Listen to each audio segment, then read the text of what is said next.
আলাইকুম সবাইকে। আশা করছি সবাই ভালো আছেন। গরমে সবাই বেশি বেশি করে পানি খাবেন আর সুস্থ থাকবেন। আজকে আমি আপনাদের সাথে শেয়ার করব বেলে মাছ দিয়ে জালি কুমড়ার রেসিপি। সেজন্য প্রথমে আমি বেলে মাছটা ভালো করে পরিষ্কার করে নিয়েছি। এর মধ্যে একটু লবণ আর একটু হলুদ দিয়ে এখন মাছগুলিকে ভালো করে মিক্স করে নেব। এখন আমি মাছগুলিকে ভেজে নেব। অবশ্যই মনে রাখতে হবে বেলে মাছ কম আঁচে ভাজতে হবে, না হলে ভেঙে যাবে। বেলে মাছ খুবই নরম হয়, সেজন্য আস্তে উল্টিয়ে দিতে হবে এবং কম আঁচে ভেজে নিতে হবে। এই যে দেখুন, আমি মাছটা একটু হালকা লাল লাল করে ভেজে নিয়েছি।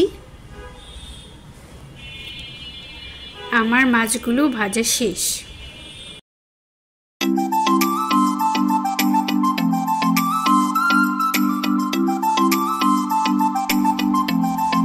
এখন আমি বাকি যে তেলটা রয়ে গেছে ওই তেলটার মধ্যেই কেটে রাখা জালি কুমড়ো টুকরোগুলো ভেজে নেব। এর মধ্যে আমি একটু দেব লবণ আর একটু হলুদ। দেখতে থাকুন পুরো ভিডিও জুড়ে। আর কোনো কিছু জানার ইচ্ছে থাকলে অবশ্যই কমেন্ট বক্সে জানাতে পারেন।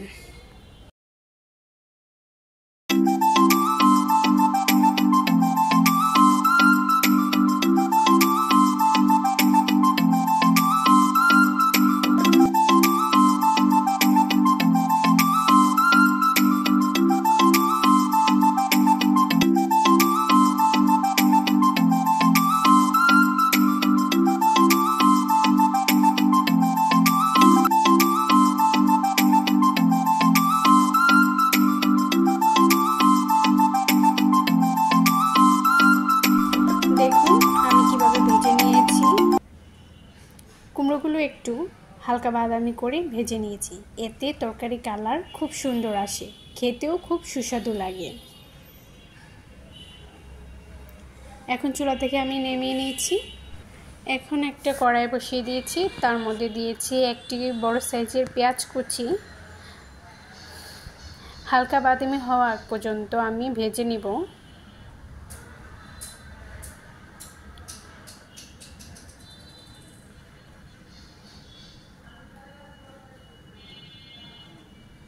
হালকা বাদামি হয়ে আসলে এর মধ্যে আমি দিয়ে দেব একটু পানি, যাতে পেঁয়াজটা পুড়ে না যায়। এখন আমি একে একে রান্নার মশলাগুলো দিয়ে দেব।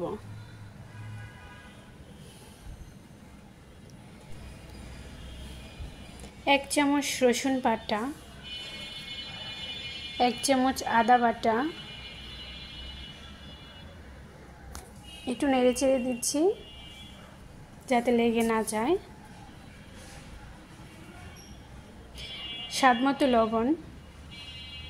লবণের পরিমাণ একটু কম দিয়েছি কারণ আমি কুমড়োগুলো ভাজার সময় একটু লবণ দিয়েছিলাম।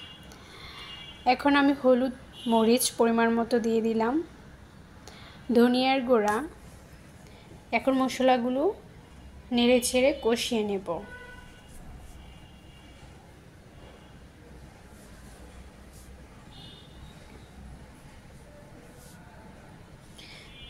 তিন চারটা কাঁচামরিচ দিয়েছি, এতে ফ্লেভারটা খুব ভালো আসে। মশলাগুলো উপরে তেল ভেসে উঠেছে। এ পর্যায়ে আমি ভেজে রাখা কুমড়ো টুকরোগুলি দিয়ে দেব। এই যে দেখুন দিয়ে দিয়েছি। এখন নেড়েচেড়ে মিক্স করে দিয়ে কিছুক্ষণ কষিয়ে নেব। তরকারি যত কষানো হয় ততই ভালো লাগে। তারপরে দেখুন আমার কুমড়োগুলো এখনও সবুজ আছে।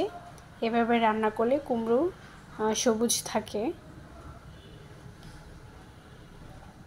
আমার ভিডিওটি যদি ভালো লাগে অবশ্যই লাইক, কমেন্ট এবং সাবস্ক্রাইব করে পাশে থাকা বেল বাটনটি ক্লিক অল করে রেখে যেতে পারেন, যাতে পরবর্তীতে আমি নতুন কোনো ভিডিও আপলোড দেওয়ার সাথে সাথে আপনার কাছে নোটিফিকেশন পৌঁছে যায়। কষানো শেষ। এ পর্যায়ে আমি পরিমাণ মতো পানি দিয়ে দেব, বেশি পানি দেব না।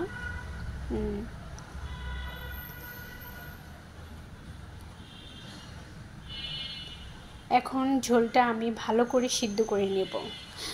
আরেকটা কথা, যতই আপনি তরকারি কষান না কেন, পানি দেওয়ার পর যদি পানিটা ভালো করে সিদ্ধ না করেন তাহলে তরকারির টেস্টটা ভালো আসে না। সেজন্য একটু সময় নিয়ে তরকারি ঝোল দেওয়ার পর একটু ভালো করে সিদ্ধ করে নেবেন। কিছুক্ষণ সিদ্ধ করার পর এখন আমি উপরে ভেজে রাখা বেলে মাছগুলো আলতো করে দিয়ে দিচ্ছি, কারণ বেলে মাছ খুবই নরম থাকে, বেশি নাড়াচাড়া করলে এগুলো ভেঙে যেতে পারে। সেজন্য উপরে আমি হালকাভাবে দিয়ে রেখেছি। এখন কিছুক্ষণ সিদ্ধ করে নেব। দেখুন তরকারির কালারটা কত সুন্দর আসছে। কিছুক্ষণ সিদ্ধ করার পর দেখুন তরকারি প্রায় আমার শেষ। এখন ধনেপাতা দিয়ে দেব। আমি ধনেপাতা কুচি করে ফ্রোজেন করে রেখেছিলাম, কারণ এখন এই মুহূর্তে ধনেপাতা নাই, সেজন্য ফ্রিজ থেকে নামিয়ে ধনেপাতা দিয়ে দিলাম। এখন মিক্স করে নিচ্ছি আমি ধনেপাতাটা। আমার রান্নার প্রসেসটা যদি আপনাদের কাছে ভালো লাগে অবশ্যই কমেন্ট করে জানাবেন। দেখুন আমার তরকারিটা কত সুন্দর হয়েছে।